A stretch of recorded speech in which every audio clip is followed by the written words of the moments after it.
Hello guys, कैसे हैं आप सब लोग। आई होप आप लोग घर में सेफ़ हो और अभी आप लोग को ज़्यादा निकलना भी नहीं है, तो घर में ही बैठ के तैयारी करो क्योंकि अभी एग्ज़ाम भी होने वाले नहीं हैं इतने जल्दी से। तो जब भी एग्ज़ाम होंगे तो जल्दी से गाइडलाइंस आ ही जाएगी, ठीक है। तो गाइस अभी आप लोगों को घर में बैठ के तैयारी करनी है और घर में बैठ के तैयारी करनी है तो आप लोग को ये वीडियोस ज़रूर देखनी चाहिए। क्यों? क्योंकि यहाँ पे मैं आप लोगों को नोट्स, एमसीक्यूज सब कुछ करा रही हूँ। स्पेशली मैं तो कहती हूँ CSEET के लिए तो ये बहुत अच्छा है। CSEET वाले बच्चों के लिए तो यहाँ पे नोट्स अवेलेबल है, एमसीक्यूज अवेलेबल है, सब कुछ अवेलेबल। एग्जीक्यूटिव वालों के लिए अभी मैंने EBCL का एक नई सीरीज़ स्टार्ट की है। आई होप मैं और भी सारे सब्जेक्ट्स की लाऊंगी ताकि आप लोगों को कोई प्रॉब्लम नहीं हो और आप घर बैठ के सब कुछ देख सकते हो। आप लोग जब मैंने अभी थोड़े टाइम पहले UGC नेट का एग्ज़ाम दिया था तो मैंने भी कोविड के टाइम पे दिया था, तो मैंने भी घर बैठ के ऑनलाइन पढ़ाई की थी। तो मैंने देखा जब मैं ऑफलाइन पढ़ती थी, जब बुक्स लेके पढ़ती थी तो थोड़ा देर में बोर हो जाती थी, लेकिन जब मैं ऑनलाइन पढ़ती थी, मैं वीडियोस सुन के पढ़ती थी तो मुझे बड़ा मज़ा आता था। मतलब ऑनलाइन में क्या होता है, हम लोग देखते हैं, सुनते हैं वीडियोस को, तो हम लोगों को क्या होता है, थोड़ा सा मज़ा आता है। हम लोग थोड़ा सा इंटरेक्टिव तरीके से पढ़ते हैं और यहाँ पे एग्जाम्पल्स वगैरह सब कुछ होता है हमारे पास। बुक तो बोलती नहीं है, ठीक है, तो वहाँ पे थोड़ा सा हम जल्दी से बोर हो जाते हैं। तो मेरा स्कॉलरशिप आया UGC नेट में, तो मुझे भी ऐसा लगा कि नहीं, मतलब हम लोग जो खुद से बुक्स लेके पढ़ते हैं उससे बेटर है सिर्फ वीडियोस देखा जाए। तो गाइस यहाँ पे हम लोगों ने हमारा जो EBCL है उसमें हम लोगों ने सबसे पहले RBI कंप्लीट किया। RBI के बाद हम लोगों ने फेमा स्टार्ट किया और फेमा के 2 सीरीज़ हो गई है, मतलब 2 जो एपिसोड हो गए हैं वो हो गए। आज हम लोग पार्ट 3 पढ़ रहे हैं, 3rd एपिसोड पढ़ रहे हैं। मतलब फेमा एक ऐसा चैप्टर है जितना पढ़ा उतना ही पढ़ना चाहिए, क्योंकि अगर आप लोगों ने बहुत ज़्यादा उसको इन डेप्थ पढ़ा तो ये दलदल है, आप जितना उसके अंदर जाओगे आप उतना उसके अंदर गिरते जाओगे, क्योंकि फेमा कहते हैं एग्जीक्यूटिव का सबसे टफेस्ट चैप्टर है। तो आप लोगों को यहाँ पे जितना पढ़ाया जाए ना उतना ही पढ़ो, उससे ज़्यादा डीप में मत जाओ और जितना पढ़ाया जा रहा है उसको लर्न करो, ठीक है। तो हम लोगों ने फर्स्ट चैप्टर मतलब फर्स्ट पार्ट में ये पढ़ा था कि उसकी हिस्ट्री क्या है, फेमा कैसे आया। सेकंड पार्ट में हमने डेफिनेशंस पार्ट रखा था जो कि काफ़ी अच्छा है और वो देखना चाहिए क्योंकि वहाँ से डायरेक्ट क्वेश्चन आने के बहुत चांसेस है। आज हम लोग पढ़ेंगे करंट अकाउंट और कैपिटल अकाउंट क्या होता है, ठीक है। तो स्टार्ट करते हैं। Transaction in FEMA. फेमा में 2 तरीके के ट्रांजैक्शंस होते हैं, कैपिटल अकाउंट ट्रांजैक्शन और current account transaction. Capital CAT cat, ठीक है, कैपिटल अकाउंट ट्रांजैक्शन। करंट का U है, यू है, तो हम लोगों ने कर दिया कट, ठीक है। कोई इसको ऊपर नीचे कर सकता है कैट कट को, लेकिन मैंने कैपिटल अकाउंट ट्रांजैक्शन को कैट बोला है और करंट अकाउंट ट्रांजैक्शन को कट बोला है, ठीक है। तो क्या होता है ये कैपिटल अकाउंट और करंट अकाउंट, पहले इन लोगों की डेफिनेशन देख लेते हैं। Definition of capital account transaction, section 2E बताता है हमारा कैपिटल अकाउंट ट्रांजैक्शन क्या है। Capital account transaction means a transaction क्या, which alter asset and liability, including contingent liability outside India of PRI। देखो ध्यान से सुनना। मिस्टर ए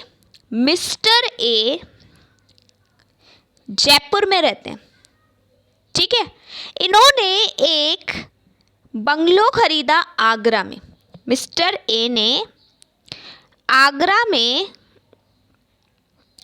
बंगलो खरीदा है, रहते कहाँ हैं, जयपुर में रहते हैं, ठीक है, जयपुर में रहते हैं और इन्होंने आगरा में एक क्या खरीदा, बंगलो खरीदा।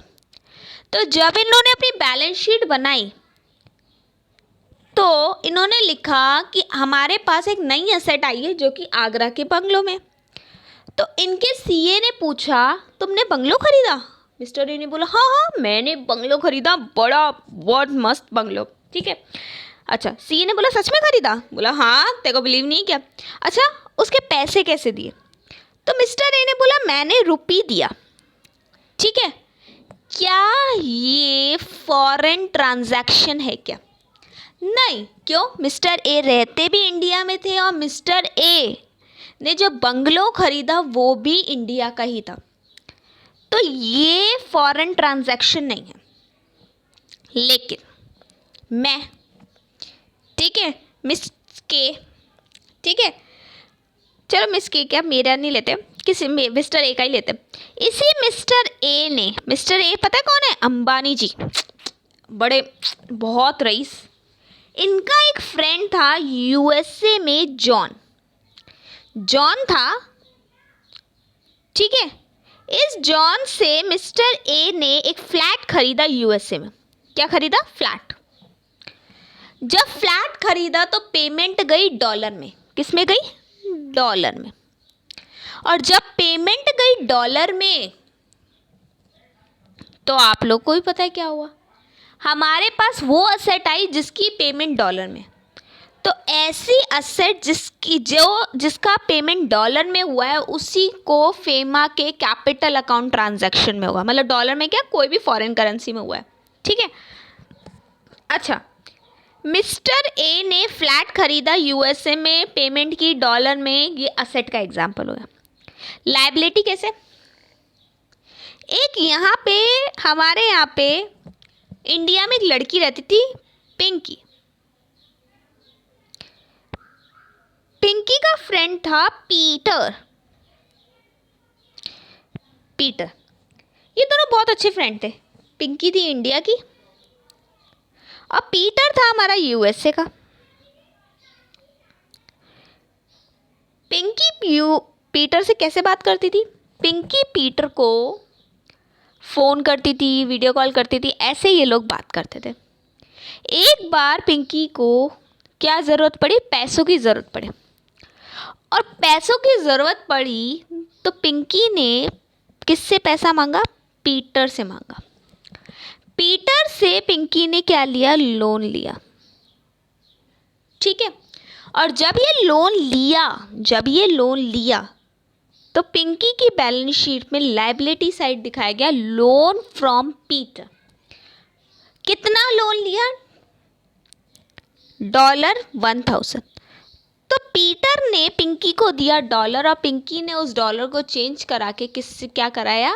रुपये में चेंज करा दिया।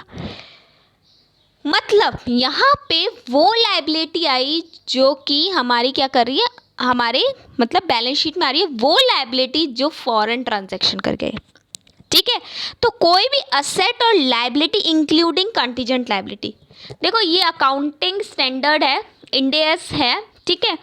और सारे रूल्स यही बोलते हैं कि कभी भी कंटीजेंट असेट नहीं होती, कंटीजेंट असेट नहीं होती, कंटीजेंट लायबिलिटी होती है कि दे भी पाएंगे नहीं भी पे पाएंगे।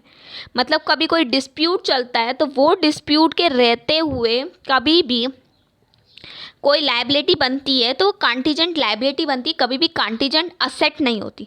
असेट मिलेगी या नहीं मिलेगी ऐसी कोई असेट नहीं होती, असेट मिल जाती है तो वो बन जाती है, असेट नहीं होती है, नहीं मिलती, डिस्प्यूटेड असेट नहीं लेते लेकिन डिस्प्यूटेड लायबिलिटी लेते हैं, क्योंकि हम लोग अपने आप को सेव करके चलते हैं, ठीक है। तो including contingent liability outside India of PRI. PRI कौन? हमें हमारा देश का हित वाला इंसान, मतलब person resident in India. Asset and liability in India of PROI, मतलब हमारे पीआरआई का बाहर से कोई रिलेशन असेट एंड लायबिलिटी से, और हमारे पीआरओआई का मतलब बाहर के इंसान का इंडिया के किसी असेट एंड लायबिलिटी से।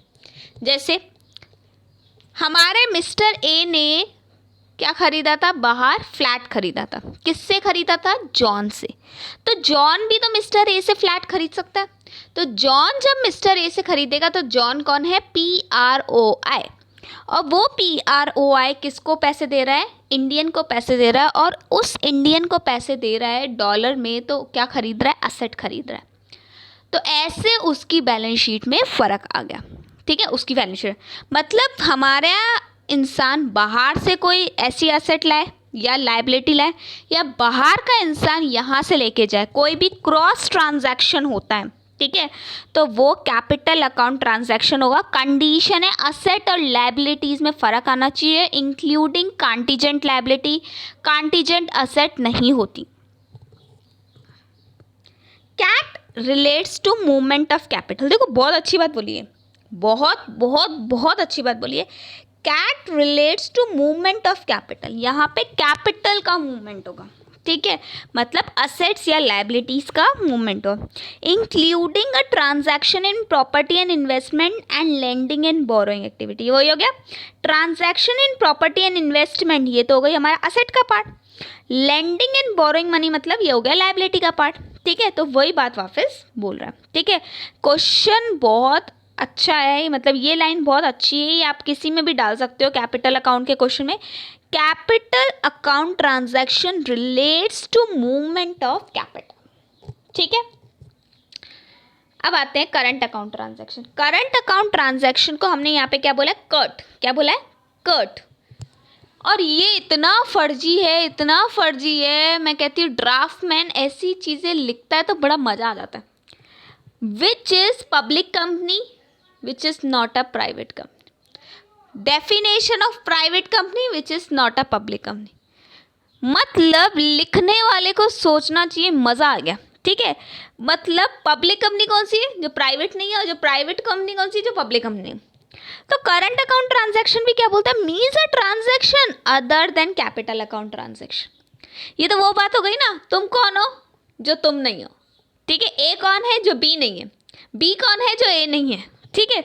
ये भी यही बात बोल रहा है, current account transaction means other than capital account transaction. जो कैपिटल नहीं है वो सारे कहाँ आएंगे, करंट अकाउंट। अब यहाँ पे इंपॉर्टेंट होता है इंक्लूसिव डेफिनेशन का।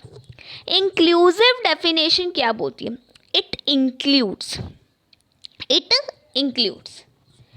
Payment due in connection with foreign trade, other current business service, short term banking and other credit facilities. एक एक चीज़ समझेंगे। हम लोग एक्सपोर्ट इंपोर्ट करते हैं, एक्सपोर्ट इंपोर्ट करते हैं, तो जब हम लोग एक्सपोर्ट करते हैं तो एक तरीके से हमारी सेल होती है, और जब हम लोग इंपोर्ट करते हैं तो एक तरीके से हमारी परचेज होती है, और वो परचेज और सेल हमारी बैलेंस शीट में ना जाके ट्रेडिंग में जाती है। तो ये जो फॉरेन ट्रेड है, परचेज एंड सेल मतलब एक्सपोर्ट और इंपोर्ट, वो करंट अकाउंट में आएगा, कैपिटल अकाउंट में नहीं आएगा। क्योंकि आप खुद ही देख रहे हो, आप इतने समझदार खुद ही हो, क्योंकि वो बैलेंस शीट को अफेक्ट ही नहीं कर रहा है। अदर करंट बिजनेस, ये भी वही बात हो गई, छोटा मोटा बिजनेस का पेमेंट किया, सर्विस का पेमेंट किया, ठीक है। जैसे कि बाहर से किसी इंजीनियर को बुलाया कोई मशीन ठीक कराने के लिए, उसको उसके बदले में कमीशन दी या फिर उसकी फ़ीस दी, तो वो P&L का पार्ट होता है, तो वो कैपिटल अकाउंट ट्रांजैक्शन होता है नहीं। शॉर्ट टर्म बैंकिंग बोले तो थोड़े टाइम के लिए, जैसे ओवरड्राफ्ट की फैसिलिटी दे दी, तो वहाँ पे क्या होता है, कैपिटल अकाउंट ट्रांजैक्शन नहीं होता भाई, नहीं होता, क्योंकि वो असेट और लायबिलिटी को अफेक्ट नहीं कर रहा, ठीक है। वो किसको कर रहा है, डे टू डे चीज़ों को कर रहा है, और that is current account transaction, ठीक है। तो कोई भी क्रेडिट फैसिलिटी छोटी मोटी, लाइक डेबिट कार्ड दे दिया, क्रेडिट कार्ड दे दिया। आगे पढ़ लेते हैं इसे इंक्लूसिव डेफिनेशन को। Due as investment, sorry, interest on loan as net income from investment. देखो ध्यान से सुनना, जब भी हम किसी से लोन लेते हैं तो लोन हमारी लायबिलिटी साइड जाता है, इसका मतलब वो कैपिटल अकाउंट ट्रांजैक्शन होगा। लोन कहाँ शो होता है, लायबिलिटी साइड होता है, इसका मतलब वो कैपिटल अकाउंट ट्रांजैक्शन होगा। लेकिन उस पे देने वाला इंटरेस्ट, लोन पे देने वाला इंटरेस्ट, लोन पे देने वाला इंटरेस्ट P&L में शो होता है। कहाँ शो होता है, P&L में शो होता है, और वो क्या होगा, करंट अकाउंट ट्रांजैक्शन होगा। ऐसे ही हम लोग कोई इन्वेस्टमेंट करते हैं तो इन्वेस्टमेंट हमारी असेट होती है, और असेट शो होती है हमारी बैलेंस शीट में। लेकिन उससे मिलने वाला इंटरेस्ट, इनकम फ्रॉम इन्वेस्टमेंट, वो हमारा P&L का पार्ट होता है, इसीलिए वो करंट अकाउंट ट्रांजैक्शन होगा। यहाँ पे कहीं नहीं लिखा हुआ कि लोन करंट है, ध्यान से पढ़ना, इंटरेस्ट ऑन लोन करंट है, और इसी से केस स्टडी बन के आ जाएगी। Interest on loan current account है, कैपिटल क्या है, लोन है, समझ में आया। Net income from investment, income investment का कैपिटल है, लेकिन उससे मिलने वाला इनकम करंट है। Remittance from living expense of parents, spouse and children residing abroad, हमारे यहाँ पे एक लड़का था, बड़ा ही प्यारा था, बड़ा ही दीवाना था। कौन था, नाम बताओ। मोहन। ठीक है, मोहन ने क्या किया, कौन था लड़का, मोहन। मोहन ने शादी की मोनिका से। मोहन ने शादी की मोनिका से। ठीक है, मोहन ने शादी की मोनिका से और मोनिका को लेके आया वो अपने घर पे, शादी करके लेके ही आएगा। अब मोनिका को इंडिया अच्छा नहीं लग रहा, मोनिका को उसका घर अच्छा नहीं लग रहा, तो मोहन ने मोनिका को भेज दिया कहाँ, यूएस से। कहाँ चली गई, यूएस से। इसके बदले में मोहन हर महीने अपनी फैमिली को पालने के लिए लिविंग एक्सपेंस, ठीक है, क्या देता है, $1,00,000 भेजता है। ठीक है, तो ये जो पैसा जा रहा है वो क्या होगा, करंट अकाउंट ट्रांजैक्शन होगा। लिविंग एक्सपेंस, किसी का पेरेंट अगर बाहर रह रहा है, किसी का स्पाउस अगर बाहर रह रहा है, या फिर किसी का बच्चा बाहर रह रहा है, तो वो करंट अकाउंट ट्रांजैक्शन होगा। Next, expense on foreign travel, education and medical care. Mohan ने मोनिका से शादी की और इनका एक बच्चा हुआ जिसका नाम रखा गया रोहन।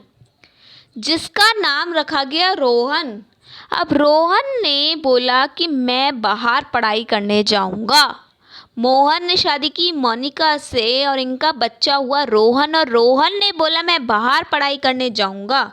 तो अगर कोई बच्चा बाहर पढ़ाई करने जाता है, या फिर आपका कोई स्पाउस या फिर आपके पेरेंट्स बाहर रहते हैं, पढ़ रहे हैं, या कुछ भी हो रहा है, ठीक है, तो ऐसे में आप अगर पैसे भेजते हो वो करंट अकाउंट है। क्या है, फॉरेन ट्रैवल, एजुकेशन, कभी कभी पेरेंट्स वगैरह मेडिकल वगैरह के लिए भी हम लोग बाहर जाते हैं, तो मेडिकल के लिए जब हम लोग बाहर जाते हैं तो वो भी क्या होगा, करंट अकाउंट ट्रांजैक्शन होगा।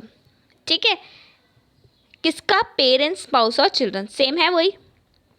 ठीक है, तो एक बार मेरे साथ वापस रिवाइज करोगे, कैपिटल अकाउंट ट्रांजैक्शन, और साथ में क्लिक भी देते जाना, पहला ही था। कैपिटल अकाउंट ट्रांजैक्शन वो ट्रांजैक्शन होता है जो हमारी असेट और लायबिलिटी को अफेक्ट करता है। हम कौन है, पीआरआई, इंक्लूडिंग कंटीजेंट लायबिलिटी, और या फिर बाहर का इंसान इंडिया में आके असेट और लायबिलिटीज लेता है, तो वो भी क्या होगा, कैपिटल अकाउंट ट्रांजैक्शन होगा। ठीक है, यही पढ़ा था, और इससे मूवमेंट ऑफ कैपिटल होता है। ठीक है, नेक्स्ट, करंट अकाउंट ट्रांजैक्शन वो होता है जो कैपिटल नहीं है, ये तो बात फर्जी हो गई, लेकिन इंक्लूसिव में पहला बोला गया ऐसा छोटा छोटा ट्रेड, छोटा छोटा banking service, foreign trade, export import जो भी होता है वो करंट अकाउंट में जाता है, क्योंकि वो हमारी बैलेंस शीट को अफेक्ट नहीं करता। अगर लोन लेते हो तो लोन कैपिटल है, लेकिन इंटरेस्ट ऑन लोन क्या है, करंट है। इन्वेस्टमेंट करते हो बाहर, या बाहर का बंदा यहाँ करता है, तो इन्वेस्टमेंट कैपिटल है, लेकिन इनसे मिलने वाला जो इंटरेस्ट है वो करंट है। हम लोग लिविंग एक्सपेंस या फिर एजुकेशन या फिर मेडिकल केयर या फिर फॉरेन ट्रेड, फॉरेन ट्रैवल के लिए पैसे भेजते हैं किसको, हमारे स्पाउस को, हमारे बच्चों को, या फिर हमारे पेरेंट्स को। ठीक है, हमारे स्पाउस को, हमारे बच्चों को, या फिर हमारे पेरेंट्स को। इसमें वाइफ के पेरेंट्स नहीं आएंगे, हमारे दादा दादी नहीं आएंगे, हमारे भाई बहन नहीं आएंगे। चलें आगे, ये हो गई डेफिनेशन पार्ट। अब यहाँ पे हम लोग पहले कैपिटल अकाउंट ट्रांजैक्शन पढ़ेंगे, और आप लोगों ने एबीसीडी भी पढ़ी है, तो एबीसीडी में पहले कैट आता है या कट आता है, पहले कैट आता है, तो इसलिए हम लोग पहले पढ़ेंगे कैट। ठीक है, कैट भी यहाँ पे पूरा नहीं है आज, थोड़ा पार्ट आज पढ़ेंगे, थोड़ा पार्ट कल पढ़ेंगे, और साथ साथ में आप लोग रिवाइज करते जाओ, क्योंकि ये चैप्टर काफ़ी इंपॉर्टेंट है, 10 से 12 मार्क्स का चैप्टर कवर करता है पार्ट ए में।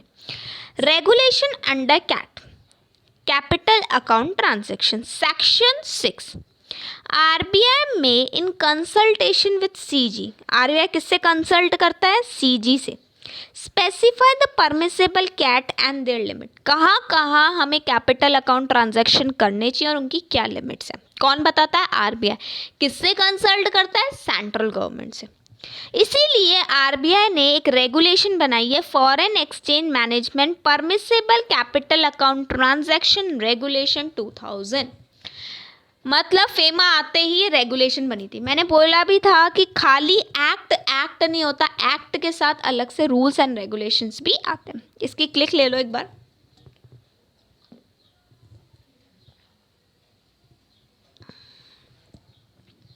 तो कौन से रेगुलेशंस है देखते हैं। Foreign exchange management permissible capital account regulation 2000 check करें। देखो कैपिटल अकाउंट ट्रांजैक्शन क्या होता है, ध्यान से सुनना। कैपिटल अकाउंट ट्रांजैक्शन में बोला गया, आज मैं अपने घर पे बैठी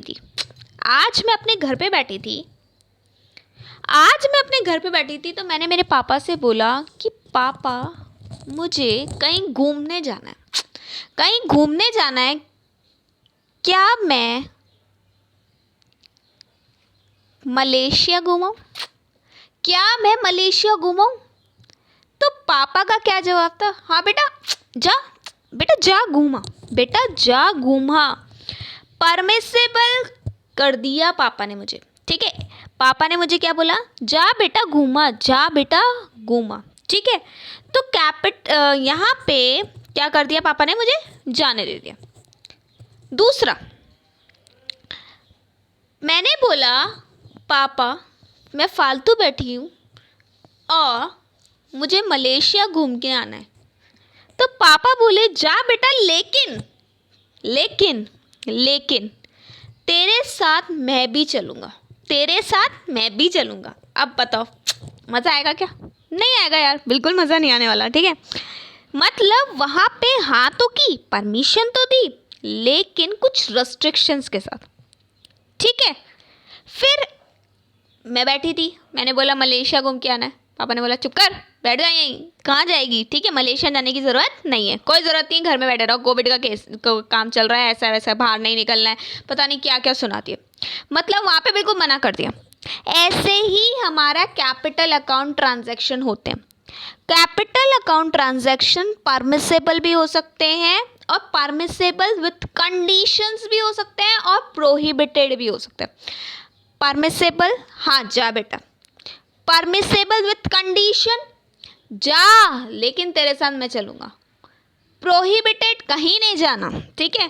तो यहाँ पे मेनली 3 होते हैं, लेकिन मैंने यहाँ पे 2 ही बांट रखे हैं, थोड़ा सा उसको देखो एक बार अच्छे से। परमिसेबल कैपिटल अकाउंट ट्रांजैक्शन और प्रोहिबिटेड कैपिटल अकाउंट ट्रांजैक्शन। अब परमिसेबल है तो किसके लिए परमिसेबल है? PRI के लिए, पर्सन रेजिडेंट इन इंडिया, उसमें स्केड्यूल 1 है। परमिसेबल बाय PROI, इसके लिए स्केड्यूल 2 है। ये ना थोड़ा सा गड़बड़ी हो गई है, यहाँ पे सही कर दो, ठीक है, प्रिंटिंग मिस्टेक है, स्केड्यूल 2 है ये, ठीक है। तो परमिसेबल है हमारा स्केड्यूल PRI के लिए स्केड्यूल 1 में, और परमिसेबल विथ किसके लिए, PROI के लिए स्केड्यूल 2 में, ठीक है। और नॉन परमिसेबल तो है ही, मतलब प्रोहिबिटेड तो है ही। कैट कहाँ दिखा रखे हैं सारे ट्रांजैक्शन? सेक्शन 6 में। Any person may sell or drawn foreign exchange from authorized person except provided in the act or rule, ठीक है।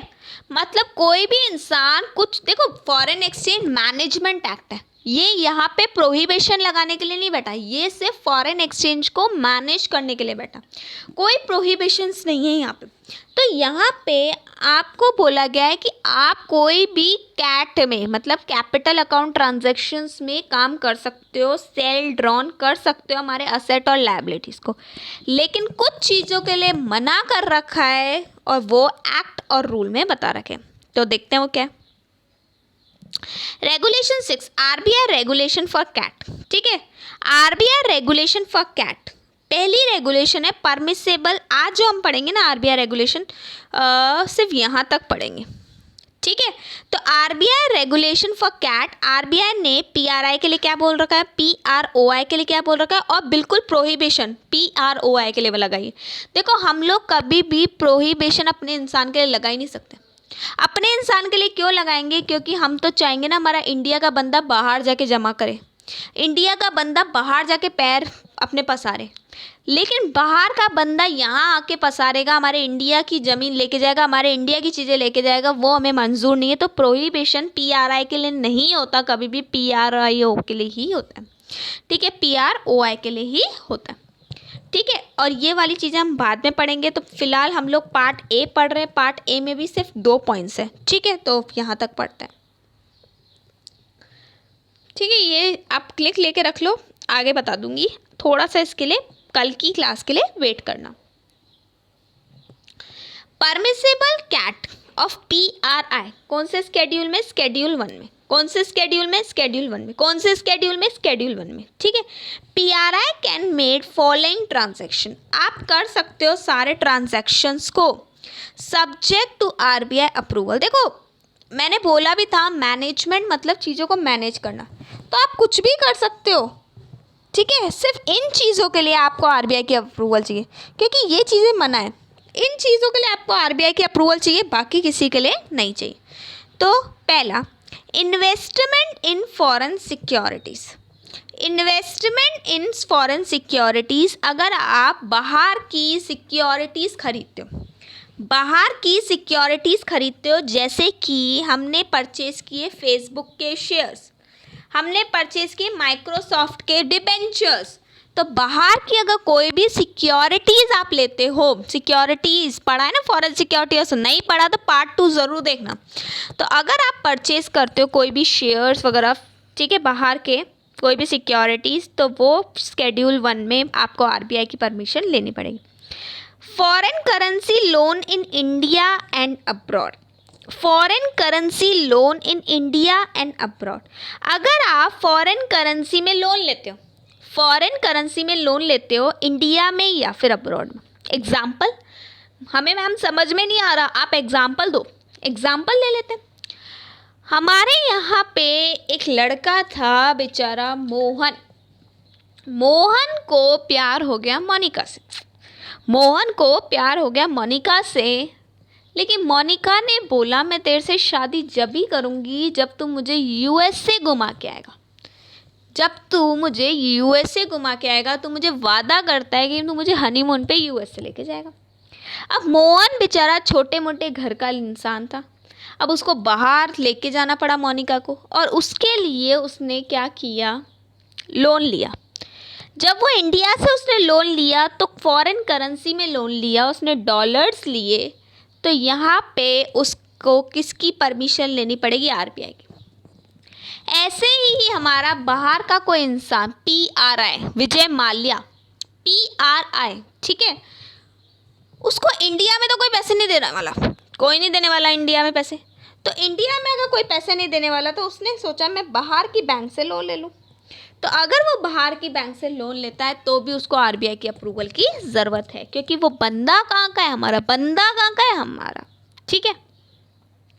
ये PRI के लिए सारे ना, ठीक है, याद रखना, ये PRI के लिए, ये PROI के आगे पढ़ेंगे। चले next, transfer of immovable property outside India. Immovable property outside India कैसे हो सकती है? कैसे हो सकती है? सुनना, हमारे यहाँ पे एक लड़का था मोहन, मोहन ने एक USA में एक फैक्ट्री ले रखी थी। मोहन ने USA में एक फैक्ट्री ले रखी थी और उस फैक्ट्री को मोहन ने अपनी शादी में बेच दिया जॉन को। Sell a factory to John in USA by PRI, ठीक है, मतलब मोहन ने अपनी फैक्ट्री किसको बेच दी? जॉन को बेच दी। तो ट्रांसफ़र कर दिया, सेल कर दिया उसने इमूवेबल प्रॉपर्टी आउटसाइड इंडिया, ठीक है, इमूवेबल प्रॉपर्टी आउटसाइड इंडिया। अच्छा, लोन डायरेक्टली इंडिया से ले रहे थे, वो तो हमने पढ़ लिया, पॉइंट नंबर 2 में पढ़ लिया था ना, यहाँ पे पढ़ लिया था, ठीक है, फॉरेन करेंसी लोन, ठीक है। अब हमारे यहाँ पे 2 फ्रेंड थे, पिंकी और पीटर, पिंकी और पीटर, दोनों बहुत अच्छे फ्रेंड थे। पीटर को इंडिया आना था, कौन था? पिंकी और पीटर। पीटर को इंडिया आना था और पीटर को इंडिया आने के लिए उसको पैसे चाहिए थे। तो पीटर ने एसबीआई को बोला कि मुझे, अच्छा पीटर को इंडिया क्यों आना था? पीटर को इंडिया इसलिए आना था, पीटर को इंडिया में बिजनेस सेटअप करना था। तो पीटर ने एसबीआई से लोन मांगा।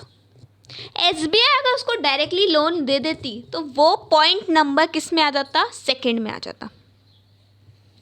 लेकिन एसबीआई ने उसको लोन नहीं दिया। तो पीटर ने अपनी फ्रेंड को फ़ोन किया, पिंकी को, और पिंकी को बोला कि मैं लोन ले रहा हूँ लेकिन मेरे को गारंटी चाहिए, कोई गारंटर चाहिए उस लोन के। और पिंकी ने पीटर के बिहाफ पे गारंटी दे दी।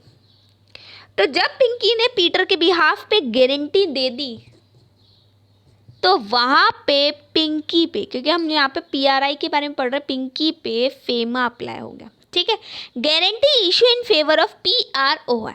एग्जाम्पल में मैंने ये लिखा है, Pinky give guarantee in favour of Peter to SBI bank. I think आप लोगों को समझ में आ गया। लोन खुद ले लिया तो पॉइंट नंबर 2, लोन नहीं लेके गारंटी, लोन तो ले रहा है हमारा बाहर का बंदा लेकिन गारंटी हम दे रहे हैं, तो गारंटी हम दे रहे हैं तो वहाँ पे पॉइंट नंबर 4 लगेगा। Next, export import holding of currency. Export import holding of currency, ठीक है, मतलब आपने गुड्स को बेचा वगैरह, ठीक है, करेंसी को होल्ड करके रखा है, ठीक है, करेंसी को होल्ड करके रखा है तो वो भी कैपिटल अकाउंट ट्रांजैक्शन में आएगा। और आपको वहाँ पे किस, गुड्स नहीं है, सॉरी यहाँ पे गुड्स नहीं है, करेंसी ही है, तो वहाँ पे आपको आरबीआई की अप्रूवल लेनी पड़ेगी। ठीक है, next, loan and overdraft from PRI to PROI. अब यहाँ पे पीटर, जिसको इंडिया में अभी पॉइंट नंबर 4 में बिजनेस खोलना था और जिसने बोला एसबीआई को कि मुझे बिजनेस खोलना है और मुझे लोन दे दीजिए, वहाँ पे एसबीआई ने गारंटी भी नहीं मांगी और एसबीआई ने डायरेक्टली लोन नहीं दिया। अगर डायरेक्टली लोन देते, ठीक है, तो पॉइंट नंबर 2 में कवर्ड होता, ठीक है, लेकिन वो पीआरआई के लिए है, पॉइंट नंबर 2 पीआरओआई के लिए नहीं है, याद रखना है ना। और पॉइंट, अगर गारंटी लेता पीआरआई की तो पॉइंट नंबर 4 में करता है, लेकिन यहाँ पे पिंकी ने डायरेक्टली लोन दे दिया पीटर को, पिंकी ने लोन दिया, एसबीआई को गारंटी नहीं दी। ठीक है, तो Pinky directly give loan to Peter. ठीक है, तो वो पॉइंट नंबर 6 में हो, 2, 4 और 6। ठीक है, तीनों क्या है, तीनों ही क्या है, तीनों ही लोन और गारंटी के। Loan and overdraft to a PRO by PROI, मतलब यहाँ पे पिंकी ने लोन लिया पीटर से। पॉइंट नंबर 6 में पीटर ने लोन लिया पिंकी से, पॉइंट नंबर 7 में पिंकी ने लोन लिया पीटर से। ठीक है, मतलब हमारा पर्सन रेजिडेंट इन इंडिया ने लोन लिया किससे? पर्सन रेजिडेंट आउटसाइड इंडिया ने। Next, maintenance of foreign currency account, foreign currency account in India and outside India. कई कंपनीज ऐसी होती है जिनकी ब्रांचेस बाहर होती है, अगर वो लोग अकाउंट मेंटेन कर रहे हैं तो उस अकाउंट को जो कंसोलिडेटेड अकाउंटिंग वो बनाएंगे, वो जो ट्रांजैक्शंस होंगे उसकी जो बैलेंस शीट होगी वो कैपिटल अकाउंट ट्रांजैक्शन में। ठीक है, next, taking out insurance policy from insurance company outside India. हमारे यहाँ पे एक लड़का था राधे, हमारे यहाँ पे एक लड़का था राधे, राधे ने इंश्योरेंस कंपनी से इंश्योरेंस ले रखा था, बड़े ही मज़े से वो जीता था, सब कुछ रहता था। अचानक से आ गया कोविड, अचानक से आ गया कोविड और कोविड में उसको बीमार हो गया वो। जब वो हॉस्पिटल पहुंचा और इंश्योरेंस कंपनी से उसने क्लेम मांगा तो इंश्योरेंस कंपनी ने बोला कि हम ये कवर्ड ही नहीं करते। और ये आप लोगों ने देखा भी होगा, बहुत सारे केसेस ऐसे हुए थे कि इंश्योरेंस कंपनी बोल रही थी हम कोविड कवर ही नहीं करते। तो राधे को गुस्सा आ गया और बोला अब इंडिया से तो इंश्योरेंस नहीं लूँगा, इंडिया से इंश्योरेंस नहीं लूँगा, इंडिया का इंश्योरेंस अच्छा नहीं लगता। कहाँ से लूँगा? इंडिया से बाहर से लूँगा। तो अगर कोई हमारा पर्सन रेजिडेंट इन इंडिया है, इंश्योरेंस ले रहा है पर्सन कौन सी कंपनी से, इंश्योरेंस कंपनी आउटसाइड इंडिया, तो वहाँ पे फेमा के कैपिटल अकाउंट ट्रांजैक्शंस अप्लाई होंगे। Next, remittance of capital asset from outside India to India. ठीक है, मतलब बाहर से हमारी कोई कैपिटल असेट को हम लेके आ रहे हैं, ज्वेलरी लेके आ रहे हैं, कुछ भी लेके आ सकता है, ज़रूरी नहीं है कि ज्वेलरी। ठीक है, कोई भी बड़ी बड़ी असेट है ना, कोई भी बड़ी मशीनरी हो गई। ठीक है, तो अगर हम लोग आउटसाइड इंडिया से इंडिया में लेके आ रहे हैं तो वहाँ पे भी PRI लगेगा। सेल एंड एक्सचेंज, हमने क्या किया, फॉरेन एक्सचेंज डेरिवेटिव बेचा इंडिया या अब्रॉड में, या कमोडिटी डेरिवेटिव अभी ऐड हुआ है थोड़ा टाइम पहले, बस इसका नाम ऐड हुआ और कुछ भी नहीं है। ठीक है, हम लोगों ने डेरिवेटिव्स खरीदा बेचा बाहर या यहाँ पे, तो फिर वो भी होगा, वो इन्वेस्टमेंट हो गया ना एक तरीके से। तो कुल मिला के 10 पॉइंट्स थे। पहला, इन्वेस्टमेंट किस पे, फॉरेन सिक्योरिटीज़ में। दूसरा, लोन डायरेक्टली बैंक से लिया। तीसरा, इमूवेबल प्रॉपर्टी को हमने क्या किया, ट्रांसफ़र किया। ठीक है, बाहर ही बेच दिया। और उस एक बार बताओ, बाहर अगर हम कोई इमूवेबल प्रॉपर्टी बेचते हैं ना, तो उसका पैसा इंडिया में लेके आना पड़ता है। गारंटी दे दी, लोन ना दे, बैंक से ना लोन, बैंक से लोन ले लिया किसने, हमारे बाहर के बंदे ने, लेकिन गारंटी किसने दी, हमारे इन घर के बंदे ने। ठीक है, हमने लोन दे दिया, पॉइंट नंबर 6 ये बोल रहा था, और हमने लोन ले लिया, पॉइंट नंबर 7 बोल रहा था। Export import holding of currency, point number 4 था। ठीक है, फॉरेन करेंसी अकाउंट मेंटेन कर रहा है कोई कंपनी, पॉइंट नंबर 7। इंश्योरेंस का पॉलिसी बोली, पॉइंट नंबर 8। बाहर से कोई चीज़ बेच के पैसा इंडिया में लेके आ रहे हैं, या कोई बाहर से चीज़ लेके आ रहे हैं, कोई कैपिटल असेट लेके आ रहे हैं, तो point number 9। Sale and exchange purchase क्या कर रहे हैं, डेरिवेटिव या फिर कमोडिटी डेरिवेटिव भी ऐड हुआ है, तो पॉइंट नंबर 10। अब इसका शॉर्टकट एक, क्योंकि ये क्वेश्चन डायरेक्टली आ सकता है कि बताओ शेड्यूल 1 में कौन कौन से ऐसे ट्रांजैक्शन है जिसमें हमने RBI की अप्रूवल चाहिए। शेड्यूल 1 में ऐसे कौन कौन से ट्रांजैक्शंस है, बताओ बताओ बताओ, जिसमें RBI की अप्रूवल चाहिए। तो मैंने एक शॉर्टकट बनाया कि हमारी जो एक लड़की थी लावण्या, वो DRPG में रहती थी और वो करती क्या थी, CA पढ़ रही थी, ICAI इंस्टीट्यूट में पढ़ रही थी। लवीना थी लड़की, कहाँ रहती थी, DRPG में रहती थी। ठीक है, और स्टडी कर रही थी ICAI में। ठीक है, तो L से हुआ लोन। अब लोन आप लोगों ने पढ़ा, पहला डायरेक्टली लोन, दूसरा हमने बाहर वाले बंदे से लोन लिया था, और तीसरा लोन दिया था। ठीक है, वापस बता रही हूँ, बैंक से हमने डायरेक्टली लोन लिया, दूसरा हमने बाहर वाले बंदे को लोन दिया, तीसरा हमने बाहर वाले बंदे से लोन लिया। ठीक है, डेरिवेटिव्स जो लास्ट पॉइंट आप पढ़ के गए, रेमिटेंस 9th पॉइंट पढ़ा आप लोगों ने, प्रॉपर्टी वाला पॉइंट पढ़ा, गारंटी वाला पढ़ा था, जो कि है ना कहते हैं पीटर की गारंटी दी थी पिंकी ने। ठीक है, I से इन्वेस्टमेंट फर्स्ट पॉइंट। ठीक है, C से करेंसी है ना, सेल एक्सपोर्ट वाला करेंसी। A से आपने फॉरेन अकाउंट मेंटेन करके रखे, और I से इंश्योरेंस बाहर से ले लो। तो याद रख लो, इस शॉर्टकट को क्लिक ले लो बहुत अच्छे से, बहुत मतलब इम्पॉर्टेंट है, क्योंकि डायरेक्ट क्वेश्चन आएगा तो आप लोग इससे पॉइंट्स बना सकते हो। तो हमारी जो लवीना थी वो डॉक्टर PG में पढ़ती थी और स्टडी कर रही थी ICAI में। ठीक है, डॉक्टर PG में पढ़ती थी और स्टडी कर रही थी ICAI। ठीक है, और इसके क्लिक ले लो।